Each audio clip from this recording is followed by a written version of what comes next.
I'm going to read you a story. Once upon a time, there was a woman who decided to make a film. Well, actually, she didn't decide to make a film. She was forced into making a film by a friend of hers. You know who you are. Anyway, her background was in drama and theatre, and she spent the last few years producing stage shows, but she knew nothing about the filmmaking process. So initially she thought maybe she'd do a course, but they were so expensive. She had a small pot of money and thought, why don't I make a film and learn on the job?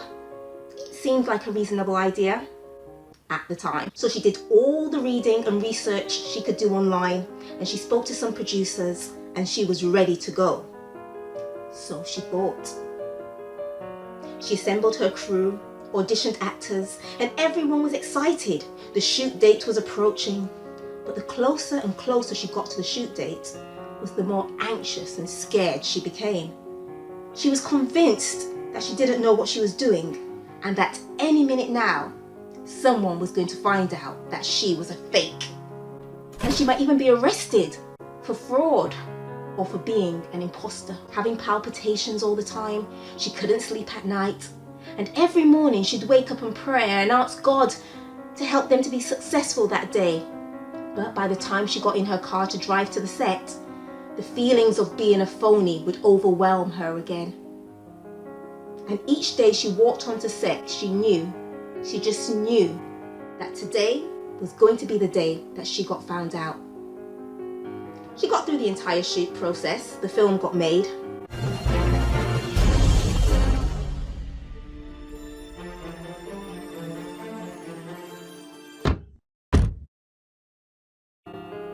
But the fraudulent feelings never went away. The end. Well, as you've probably guessed, that story was about me. And it wasn't until about 2 years ago that I came across the term Imposter Syndrome. And as I heard it being described, I thought, oh my days, all of that relates to me. So, what is Imposter Syndrome? Well, for me and for many others, it's this constant, overwhelming feeling that I'm a fake or I'm a fraud, and any minute now I'm about to be found out. I get this sense that everyone just has this overinflated view about my skills or my abilities. It's this constant feeling that I'm out of my depth, or that I'm not experienced enough, or I'm not qualified enough to be in a particular situation. Yet there I am anyway. And it's really, really difficult to accept praise for anything you do. So for some people, they might use words like lucky, or for me, it's like I want to give the credit to anyone and anything else other than myself. So for example, in my film, I would say things like, when people would say, really good, or this is, well done, or anything like that, I would always reply with things like, well, praise God, I had a wonderful team. We had an amazing director, we had a brilliant cinematographer, we had wonderful actors, and all of that is true. But now I'm able to kind of accept the fact that if I hadn't been there to instigate all of that and to pull all of that together, then it wouldn't have happened. Over the years, I've been fortunate enough to win a few awards, but even that in itself sometimes can be a complete nightmare, because there's this feeling like I don't deserve this, I shouldn't be receiving this, I'm not worthy, this award should really be going to someone else. It's crazy. Last year, I got shortlisted for an award. And when I got the email and I saw who I was up against for this award, my stomach did a huge flip-flop. This was a well-known actress. She'd been acting way before I was even born. She'd been in things like EastEnders, she'd done several feature films, she even had an OBE. How on earth was my name even written in the same email, in the same category as this woman? The awards ceremony took place at the Houses of Parliament. And I remember as I was walking through security, I started shaking. I was like, this is it. They're going to find out that I haven't got the right to be here, that the invitation went to the wrong Silvano Griffith Francis, and I had gone with a friend of mine and she had actually purchased the ticket. And I kept thinking, you know, they're going to think that she's in on this with me and they're going to confiscate her ticket. It was crazy, absolutely crazy. It was madness. I mean, how many Silvano Griffith Francises are there? I came across a message on my phone that was sent 4 years ago. Yes, I still have the same phone as 4 years ago. And it's not even anything fancy like an iPhone or a Samsung S anything. Anyway, this was sent to me by someone who I'd only met once. I'd worked with on one short project, and it was just about the time that one of my films was getting ready to be screened, and he was like, congratulations, I heard the film's going to be screened, you must be so overjoyed, well done, how are you feeling about it, are you excited? And my reply was like, meh, you know, it's not as great as I thought it would be, and it's not all I wanted it to be, and we made a lot of mistakes on it. And then his reply was like, Silvano, so many people I know talk about making a film. No one's ever completed one. So that in itself is something to be joyful about. You know, that's something to celebrate.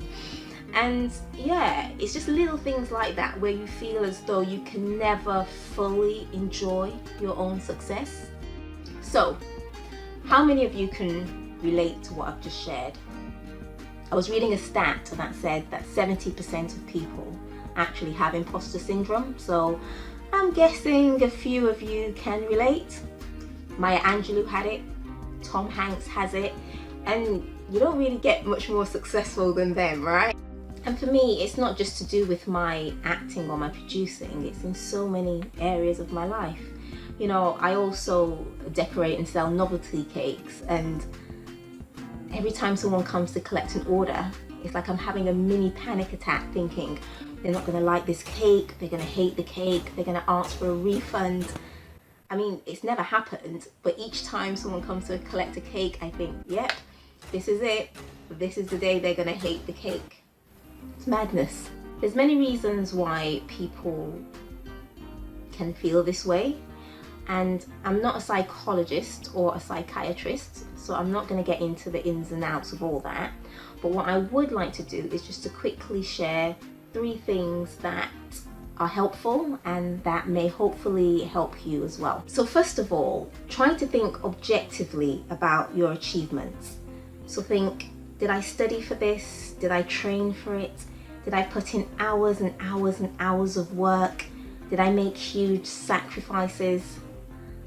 And if the answer to those questions is yes, then just ask yourself, I've done all that, why isn't it okay to accept some kind of credit? Secondly, collect and revisit positive feedback. So positive things that people have said to you before about your work or your achievements. Now, it can be quite tricky sometimes if it's a relative or a friend giving you this feedback, because there's the temptation to think, oh, they're just being nice, they're just being kind. But if it's a stranger, someone you don't know, who's giving you this kind of feedback, and it's not just 1 or 2, it's lots and lots of people you don't know saying these kind of things, then just have a think, you know, why would a complete stranger lie to me like this? And then thirdly, there's 3 little phrases that may be able to help you if you can repeat them often and internalize them. And the 3 phrases are, I'm talented, I'm capable, I belong. I'm talented, I'm capable, I belong. I hope my sharing has helped you. This is kind of strange because even going through this, I feel a little bit like an imposter, like, you're not a psychiatrist, Sil. Why are you even talking about this? But then I feel as though I've been dealing with these feelings since I was at school. So maybe I'm qualified to talk about it. Anyway, leave a comment, let me know what you think. And if you know anyone who you think might be experiencing similar feelings and that this might be helpful for, then go ahead and share it with them. But thank you so much for watching, and I will see you next week. Well, I won't see you literally, but you'll see me if if you tune in.